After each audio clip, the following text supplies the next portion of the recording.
Welcome, everyone. Happy Saturday to another edition of Talking March Madness. I am Miguel Mike Medina. This is Avery Jones. Avery, how's it going? It's going great, Miguel. Day 2, March Madness again. Thrillers, another huge upset. March Madness is living up to its name. Without a doubt, without a doubt. And we're gonna talk about Kennesaw State Owls versus Xavier Musketeers. Kennesaw was very close to pulling an upset. They had a 13-point lead by playing well on both sides of the floor. And it's just, I saw a team that plays so much confidence. They play so much confidence, and Xavier got it back in the game by sharing the ball, getting points in the paint, and playing defense. And then at some point down the stretch, the Owls, they made one of the last 12 field goals. So that certainly did not help them at all. So not only that didn't help them, but they were helping Xavier as well. But I was impressed the way Kennesaw State played in this game. It's tough that they lost, especially when you had guys like Terrell Burton and Chris Youngblood, who both each individually had, they led the team in scoring with 14 points. And that last play when Terrell Burton, he came down, you would think that he would have an easy layup, but then Jack Nungy said, no way. And that turned out to be the game-winning block, I would say. But Xavier, they're moving on. They're going to be playing against, I had it right here. They're going to be playing the 11th seeded Pittsburgh on Sunday. So, but yeah, it's a tough loss for the Owls, but they should have their heads up high. It was a very competitive game. You're right, Miguel. Kennesaw State Owls, they brought it to Xavier. I think they had the mental momentum because I don't believe that any school that comes in knowing they're seeded isn't watching other games. So Kennesaw State has seen what other schools have done in the previous day, and they already have the mentality, hey, we can do this. But you're exactly right. A game-winning block, remember the name, Jack Nungy. You were right. That drive to the paint looked like an easy layup off the backboard, but Jack Nungy timed it just right.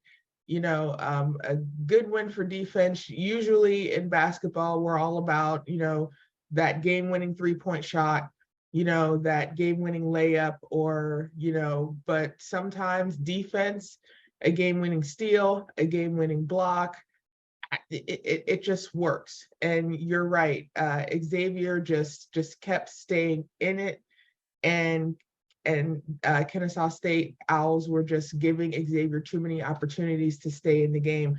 But you're right, like any team, these lower seeds, I'd say, 12 to 16, they know that they have the opportunity. So Kennesaw State wasn't just like, hey, we're coming into this and we're just going to kind of play basketball. No, they came in to play basketball, and Xavier had to prove that being a top seed, they had to prove they were a top seed by playing very, very competitive basketball.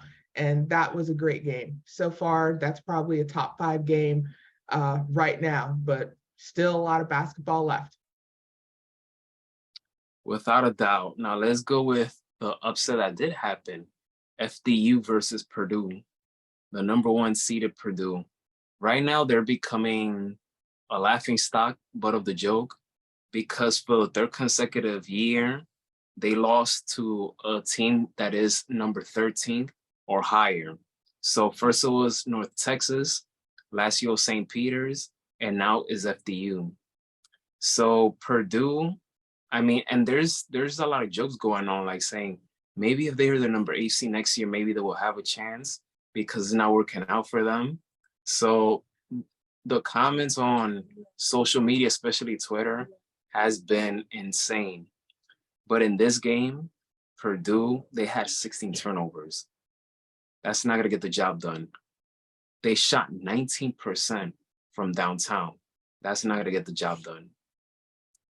Zach Edey, he did what he had to do. He dropped 21 points. He had 15 rebounds. But Sean Moore, he led FDU with 19 points and had 2 blocks. So, and I like what the head coach had to say in the post game. He said, if we play them 100 times, they probably beat us 99 times. But tonight's the one. I loved it. Yes, he was talking way too fast and he could have slowed down. But I like that quote from him. I agree with you. FDU's coach told them, go out there, shock the world. They did it. They stayed in the game all the way. And you mentioned another name to remember, Sean Moore. FDU was leading late in the game with like a minute left. He posts up, goes downtown for 3 to give them a 5-point lead, which kind of just blew the air out of Purdue. FDU was keeping it close the entire game, but you're correct. Turnovers are a key to lose a game real quickly. And you're right. This entire season for Purdue has been up and down. I believe they were ranked 3 times, and I believe right after they were ranked 3 times, they lost. So it was tough. And just like March Madness is living up to its name, the college basketball season was a bit of madness as well, because I think there were 7 or 8 different number ones at one time. And usually when they were number one, they lost within 1 or 2 days of being number one. So even though Purdue, the loss is we might as well just say devastating, and that's not going to be an overstatement. I think it's more mental than anything else. Like I said before, they are aware of what has happened in the previous days, so they should have been prepared for a team to play their very best. But give all the credit to FDU. They knew they were 16 seed. They at least knew they had a chance because it has already happened before. So the fact that it's happened again, I think within the past 5 years, shows a testament to these schools that make the tournament. As long as you play hard, as long as you have the right mentality, as long as you say to yourself, hey, we can do this, you're going to win. You're going to win. And when you do, it's a great feeling. And then you just keep moving forward. You use that same mentality to keep moving forward, because FDU's next test is Florida Atlantic, which is not far from where I live in Florida. So that can be a test for them too. So I look forward to FDU maybe continuing their Cinderella story. So let's see where it goes. St. Peter's, Princeton, and now FDU. It's a New Jersey thing. It's probably a New Jersey thing. But FDU were 4-22 last season. They finished second in the NEC tourney this season, and they were 23-point underdog against Purdue. You gotta love March Madness. I agree with you, Miguel. March Madness is living up to its name. When I first got into college basketball, all the schools, the great basketball schools were expected to win. Your Kentuckys, your Dukes, your North Carolinas, your Georgetowns, your Xaviers. So to see some new blood, to see these mostly football-dominated schools now take a chance on their basketball program. It's, seeing these young men and also young women pull out these excellent games and have a great mentality to showing that they could be the future of not only college basketball, but the future as leaders as well. It's great. It's great to see. Let's go with today's matchup, Duke versus Tennessee. Your Blue Devils. They're gelling and getting hot at the right time. They won the ACC title. They've won 10 in a row now. As for Tennessee, Duke is going here and Tennessee is going here, especially after Ziegler went down with the season-ending injury. It's going to make things tougher for them to score on offense now. And Duke is a team that is both good offensively and defensively. And Duke has always been a team that has great ball movement. So that's always been a forte of them. They have great movement, great ball movement. They are very limited in terms of mistakes, and they play with so much confidence. So I see Duke winning this game by at least 5 points, I would say. I'll give Tennessee that much respect. But you saw how vulnerable the Volunteers were in the first round against Louisiana. They almost squandered that game against them. So I don't expect them to beat Duke. I know anything can happen, but I have Duke winning this game. I agree, Miguel. Tennessee, like Purdue, had a bit of a tough season. They were also number one. And right after they were ranked number one, they lost to, I believe it was South Carolina. I'd have to, but still, they had the same issue with Purdue. They were ranked number one, and then they lost. So it's going to be tough for Tennessee to try and keep control of Duke, because you're correct. They have great ball movement. Their defense is solid. Duke started out rough this season too, but later on mid-season and then carrying into the ACC tournament, they've begun to gel, be consistent, which is a staple of the Duke basketball program as a whole. They are favored by about 3 points. I agree with you. I think it's going to be close. I think it'll be close until the first half, and then second half starts. Duke will start to pull away. They'll probably make some good defensive plays to which Tennessee may not be able to answer. So I see this being close as well. I'm gonna give Tennessee the respect as well. I'm gonna say about 6 points. I'm gonna say this is gonna be like a 63-57 score in favor of Duke, but I think it's gonna be a close game all out, and then Duke's gonna pull away afterwards. And the Volunteers are a very good defensive team, but I don't feel that their defense will be enough to overcome and surpass their offense. So, but I'm looking forward to this game. This is something I'm looking forward to. Now, let's go to, last but not least, number 10 seed Penn State versus number 2 seed Texas. Avery, I will have to say this. Penn State is one of the most dangerous teams in the tournament. All right? And I feel that it could have been much more interesting if it would have been Texas versus Texas A&M, because you would have had that classic rivalry between them. But Penn State, they ruined the party. They ruined everybody's plans and say, They absolutely dominated the Aggies. So now it's Penn State and Texas. But what can you say about Penn State? I mean, this is one of the best three-point shooting teams in the country. So,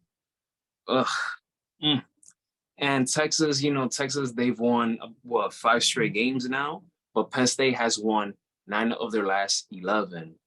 So again, this is one of the hottest teams in the tournament right now. They have great three-point shooting, and you have, a guard like an All-American guard, Jalen Pickett, and I'm forgetting the other name. I'm forgetting his other name. You probably know what I'm talking about, but Penn State, I like their chances in this game. I have them winning. I have them winning this game by at least 6. I agree with you, Miguel. When you look at this matchup and you see Penn State as number 10, you might think that that's a bit of lowballing there for Penn State. Also, if you say, hey, I'm going to watch the Penn State Texas game, a lot of people might be thinking football, but no, this is March Madness. And you were right. Penn State is a dangerous team from downtown. So, and you're right. If it was Texas and Texas A&M, that could have been an interesting storyline right there. But I think this Penn State Texas game is a bit more intriguing, because this could be very close and then it can get out of hand real quick with those 3-point shots. So I see Penn State keeping Texas on their toes throughout. Texas is ranked number 2. Penn State wants to play spoiler. I like Penn State upsetting Texas. Believe it or not, ESPN has Texas percentage of winning at 79% and Penn State only at 20%. I find that a little disrespectful, knowing how Penn State is going on an absolute tear right now.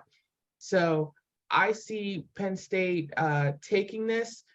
ESPN has Texas as winning by 5, but I see that as the reverse. I see Penn State winning this by 5, and I see it coming down to some crucial 3-point shots. I also see it coming down to defense. Penn State wants to play spoiler. Like I said before, these lower ranked teams, 10 and higher, they see what these lower seeds are doing. They know they have a chance. And the coaching staff is going to help these young men, let them know you have a chance to win this game. And when you help, when you have that kind of energy, when you have, that determination, it's going to come full circle. I see Penn State winning this. I see probably, let's go with 65-59 Penn State, but I think it's going to be close down to the wire. I remember the other player's name, Andrew Funk. There we go, Andrew Funk. And in the last game, he went 8 for 10, if I remember correctly, 8 for 10 from downtown. So if he starts making his shots, if Penn State makes their shots, we could be seeing them heading to the Sweet 16. So, but I like their chances in this game. I like their chances in this game. So I can't wait to see that game tonight. And let's hope for another upset, because so far we're seeing that. I agree that Penn State Texas game is prime time. What better way Saturday night to catch a great game, to kind of channel Dick Vitale. If Andrew Funk can bring the funk from downtown, baby, it's going to be great for Penn State. It's going to be great. And March Madness is going to keep bringing the madness.